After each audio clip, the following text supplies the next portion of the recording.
How to make a layer cake. If you're intimidated by stacking and frosting your own layer cake, learn a few simple baking tricks to make it easy. Bake cakes that are flat and even in size. If you get cakes that are domed, trim the excess at the top so the layers are flat. Spread filling or frosting between chilled layers of cake and apply a thin crumb coat to the entire cake. This will trap crumbs so you can frost and decorate a completely smooth cake. Slice your layer cake and enjoy. Method 1. Baking the cakes. Number 1. Line or grease your cake pans. Decide what size cake you'd like to make and get out the number of pans you'll need. You'll typically need 2 or 3 pans. Then cut parchment paper to fit the inside of the pans or spray the inside of each pan with baking spray. Greasing or lining the pan will ensure that the cakes don't crumble or tear when you remove them. Number 2. Make the cake batter. For a homemade cake, choose your favorite recipe and mix the cake batter. Ensure that the cake will make as many layers as you need or plan on doubling the recipe. To save time, combine 2 purchased cake mixes according to the packaged instructions. Number 3. Use a digital scale to divide the batter evenly among the pans.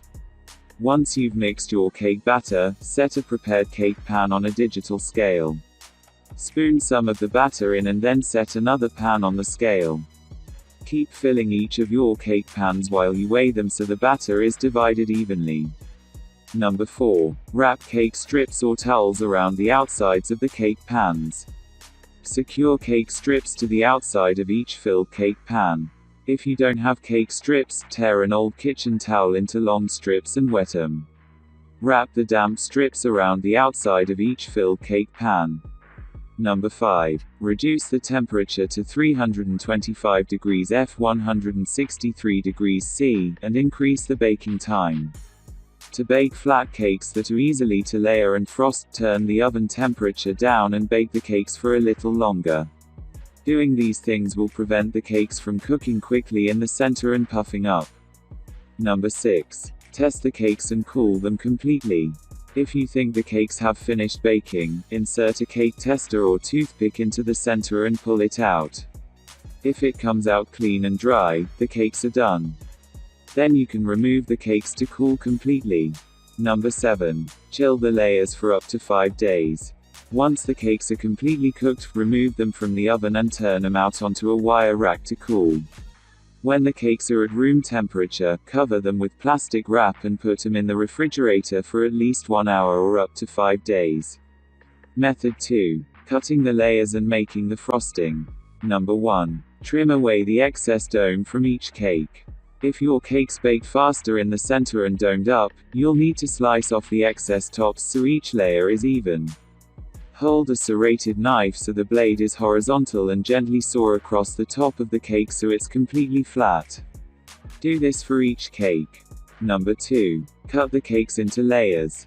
If you'd like thin layers, use a serrated knife or cake leveler to cut each cake in half horizontally. This will also double the number of layers your cake will be. Number 3. Mix your choice of filling and frosting. Decide what flavor and type of frosting you'd like to use in between the cake layers and on top of the cake. For a variety of flavors, use one flavor for the filling and a different flavor for the top and sides. Method 3. Assembling the layer cake. Number 1. Place the first cake layer on a cardboard cake round or turntable. Cut a piece of cardboard to the same size as your cake pan and set it on a turntable. Spoon a dab of frosting on the center of the cardboard, then set the bottom layer of chilled cake directly onto it. Put the cake top or cut side down. Number 2. Spread frosting or filling over the bottom layer. Spoon 1/2 cup to 1 cup, 125 to 250 g, of frosting onto the cake layer. Use an offset spatula to spread the frosting evenly across the top of the layer, but don't try to frost the sides. Number 3. Stack another layer of cake on top. If you're using a cake layer that you cut, lay it so the cut side is facing down. It's fine if some of the frosting below the cake layer spills out over the sides. Number 4. Spread frosting or filling over the layer. Add another 1/2 cup to 1 cup, 125 to 250 g, of frosting or filling to the newest cake layer and spread it so it's evenly covered. Continue to stack the cake layers and spread filling in between them until you've added all of your cake layers. Method 4. Frosting the top and sides. Number 1. Spread a thin crumb coat over the top and sides of the cake. Put a large dollop of frosting onto the top of the assembled layer cake. Use an offset spatula to spread the frosting across the top and sides of the cake. The crumb coat should be so thin that you can see through to the cake.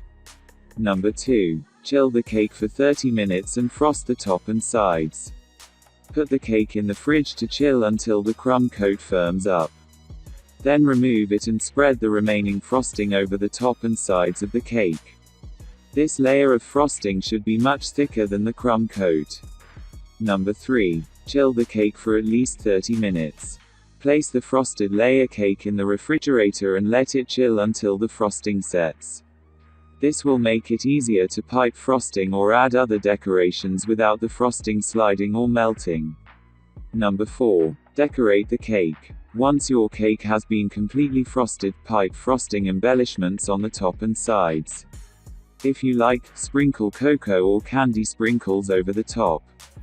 Consider garnishing the cake with flaked coconut, mini chocolate chips, or chopped nuts. Number 5. Transfer the cake from the turntable to a cake stand. Slide a cake lifter or large spatula under the cardboard base for your layer cake. Carefully lift it up in order to move the whole cake from the turntable. Set it down on your cake stand. Then slice and enjoy the layer cake. Number 6. Store the layer cake at room temperature for up to 3 or 4 days. For the best texture, cover the layer cake with an overturned bowl or plastic wrap and keep it at room temperature. If you'd rather refrigerate it, store it in an airtight container for up to 1 week and let it sit out at room temperature before you serve it.